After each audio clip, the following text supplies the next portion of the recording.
their list and their sort of ideas determine my beginning point in my research. So for example, Toshi was a coin talked about by Mark, the analyst in my mastermind, and other people that I know, and it was at a $30 million market cap when they were talking about it.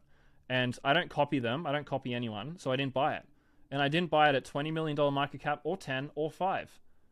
I just kept looking into it, kept building my thesis, and it got to $2.5 million market cap. And I looked at it, and I built my thesis, and I thought to myself, how the fuck is this thing worth $2.5 million market cap?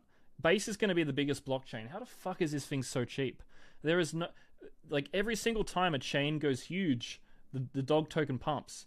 So Base is going to inevitably get volume. $2.5 million market cap is an absolute steal. Maybe it's not the bottom, but it's such a low market cap for a coin that has a really good team now. Right? It just made sense. Intuition was speaking to me. So I didn't go through the dumpster on CoinGecko finding coins. I just let my friend tell me what he likes. My friends all are good at finding these coins. And then I basically just wait for when I either like the coin or see it's a good time to buy. Because something you also need to understand is it's not about the coin, it's about the process. My friend tells me buy this coin. I tell him, what was your process? I ask him, what's your process? What's your thesis? They go, oh, I don't know. And then I end up doing the legwork of coming up with the thesis, determining if the coin's actually good or not, right? You buy Toshi at a $30 million market cap when it comes out because it's a great coin. It's now at 60 million. You only doubled your money. You wait for a good entry using the intuition component. I get an entry at a $2.5 million market cap. He doubled his money. I made 25x on my money. Big difference. His 10K turned into 20K. Mine 10K turned into 250K. Very big difference, right? Don't be... This is who I want to avoid.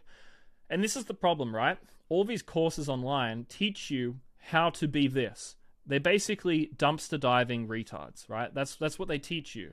And obviously, you need to do a little bit of dumpster diving. You do. But you can, if you put yourself into the right networks, listen to the right people, you can skip most of this process.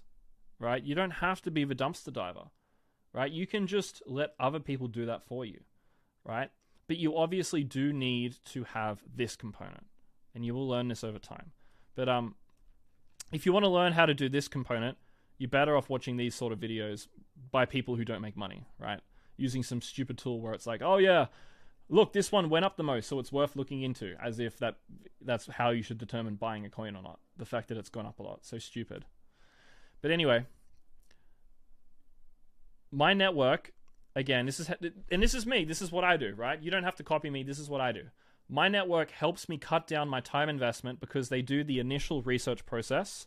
And once they filter down, okay, this list of 20 coins could be good, then I go and do my research using my fundamental analysis list. And I tick off boxes. Okay, was it a fair launch? You know, what was the token distribution? What niche are we in? Is this going to be a big niche? What chain is it on? Is this chain going to be popular? You know, who's the team? Is it a good team? Is the community strong? Is it a new token? You know, I'm ticking off all the boxes, right? Pretty simple. And, you know, with the process I teach in this course, you can look at any coin. So let's say your friend sends you a list of 20 coins. It will take you 1 week to figure out the good and the bad. Because each coin, you only need to look for 30, 60 minutes. You just tick off the list. Maybe some things take a little bit more time. For example, looking into the community might be a bit more time intensive because the community is not something that you might be able to determine at first glance. Maybe you need to spend a bit of time in the community. The team. Does the team execute? That's something that takes multiple months to figure out. Right? When I did the Blur airdrop, it took me a few months to figure out if I liked Blur or not as a project. The team was executing. I could tell that there were a young group of hustlers that really innovated really fast. And so that increased my bullishness on the project. The team was way more faster adapting than OpenSea, right? Blur was destroying OpenSea. Every time OpenSea tried to come back at Blur, Blur was like deflecting fucking bullets like it was Neo in the Matrix or whatever. And then it just shot bullets back at OpenSea. And OpenSea is basically like dead now. Right? Not many people use it anymore. And so that process of determining is the team good takes a bit of time. But most of the stuff you can tell initially. Okay, how did the token launch? You can tell that within like 5 minutes. And this process took me 6 years to learn, 11,000 hours, right? So that's how I built the edge. I just realized I don't have the time to research. I built my network. Now I have a team of people who all are pros in certain sectors. We have a list of coins that we go through, and then this list of coins, I use my intuition to determine which ones I like, right? And by the way, I get sent a coin every day. Every day in my DMs, someone messages me, "Hey Daniel, what do you think of this coin?" If I wasn't careful, I would be just buying these coins that these idiots send me. And right, isn't it funny that the one coin that I buy, right, the one small project that I decide to buy goes up 25x, right? It's that intuition. I didn't buy all these other shit ones that people bought that didn't go up much. I bought the best performer, right? I sort of missed bonk a little bit, but that was another one that went really well, right? Okay, now let's go over the main points of how to build your own strategy in Edge, and how did I build mine. So 1,000+ hours is a must, right? You want to build a strategy, well, you have to, get some time in the trenches and learn what is working and what isn't. Network, every single one of the strategies that I built was built alongside a network. Nothing I did was done alone.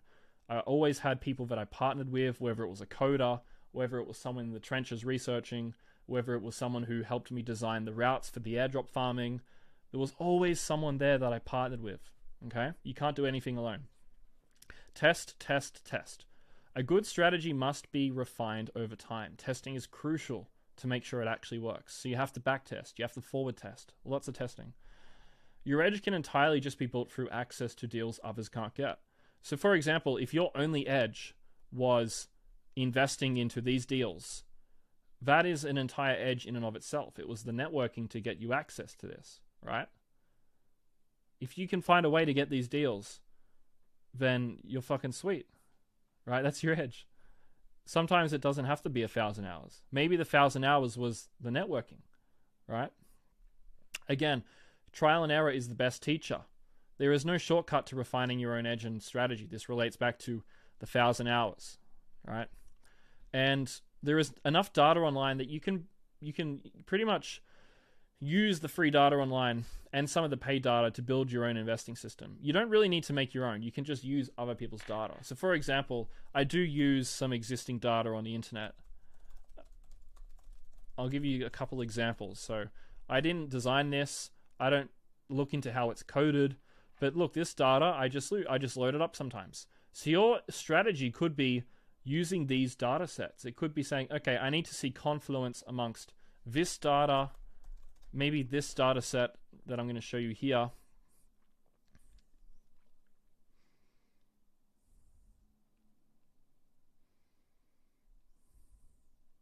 Right?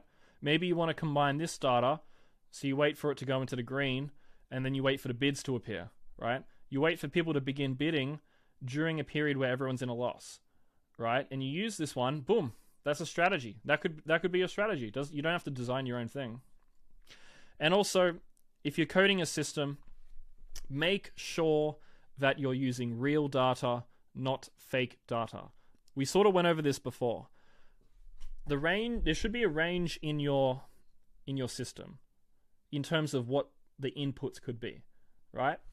If I want to explain this one again in case you guys didn't understand my moving average sort of explanation. So let's pretend this is a 59 moving average, and this is the 66, right? If you only buy when this one crosses over this one, and you change, let's say this is 66, let's say you make this one 65, and now it's here, and now there's no crossover or something, it's different, slightly different crossover, and the signal completely changes, and it's no longer profitable. That's a bad strategy, because it's fake data, because the inputs were arbitrary, and there's no range of data, there's no range in the data set. Without the range, it's very easy for the data to stop working. When you have a range, it can always keep working. Not always, it's a lot easier to keep working, right? So that's sort of what I would say. Make sure you're using real data, because most investing systems you find online are not profitable because they are only useful and only profitable in a back test, right? This is the problem with a lot of the on-chain data. because they make the tool, it looks good in the past, they say it's going to work in the future, the top happens, the algo didn't work, the on-chain data didn't work. They go, oh fuck, why did this thing not work? They go and look at the data and they make changes, and then they look at the back test and it suddenly now sells the top, and they go, okay, we fixed it. And then the bottom happens, it misses the bottom, and then they go, oh fuck, we need to fix it again. They fix it again, now it works. They'd use it again, and the cycle goes on and on and on, because they're using fake data that doesn't impact the market. So if you're going to build a system, make sure it has real data that has a range that it works within. It doesn't have to be perfect, and that's how you do it. Okay, so that's how I built my edges. That's how you'd go about building your own. I'll see you in the next video. Cheers.